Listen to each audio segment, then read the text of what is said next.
Mais la meilleure vidéo d'Oussama c'est celle-là. J'étais fan de Kamehameha et de Sangoku, et j'ai appris énormément de leçons dans ma vie. D'abord, si on regarde Dragon Ball Z, c'est avant tout une éducation morale. Par l'inspiration des héros, par les valeurs qu'ils transmettent, à savoir le travail constant, l'entraînement, l'effort, le goût du risque, le goût du challenge, toujours trouver un ennemi plus fort à qui se mesurer pour progresser, avancer, ne pas avoir peur de l'échec, savoir accepter ses échecs et quand même continuer à avancer. Tu vois, là, il vient de résumer le meilleur manga jamais créé, à savoir Dragon Ball. T'as lu Dragon Ball, t'as pas besoin de lire d'autres mangas. Clairement. Hein. Moi, là, je suis en train de lire du MHA, je vais commencer Hunter x Hunter, j'ai regardé Yu Yu Hakusho, j'ai regardé Baki, j'ai lu un peu Hippo, mais, de tout ça, même si Dragon Ball, c'est pas mon préféré, parce que je commence à préférer Hippo en animé, et Yu Yu Hakusho aussi en animé, je préfère, mais objectivement, Dragon Ball, c'est le meilleur manga jamais créé. Et vous pouvez pas dire le contraire. Là, vous voyez tout ce qu'il vient de décrire. Tout ça, c'est juste dans Dragon Ball. Tout ça, c'est des valeurs que j'ai apprises dans Dragon Ball Z. De ce point de vue-là, Sangoku a toutes les qualités nécessaires pour entrer dans un incubateur et faire une $1 billion compagnie. Pourquoi? Parce qu'il a le bon état d'esprit. Et ce qui est fascinant dans la vie, c'est que l'état d'esprit, c'est quelque chose d'universel.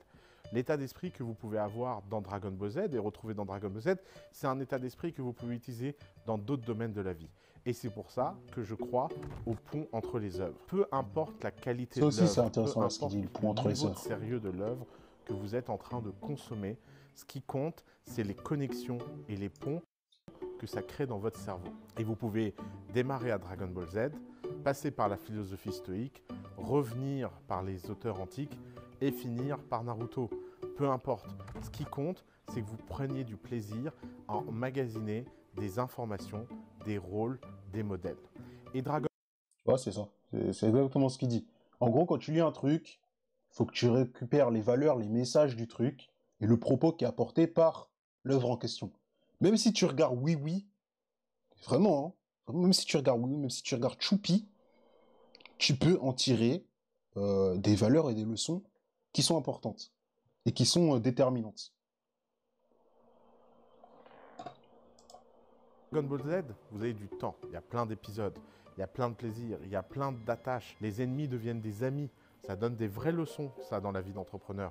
Ne jamais prendre les choses trop personnellement, notamment en termes de compétition. Mais en gros, moi, je faisais quoi? Je faisais exactement ce qu'il disait. C'est-à-dire que je prenais des œuvres délaissées, entre guillemets, je m'inspirais de ça, je les citais. Aussi, je prenais des œuvres un peu plus distinguées, on va dire.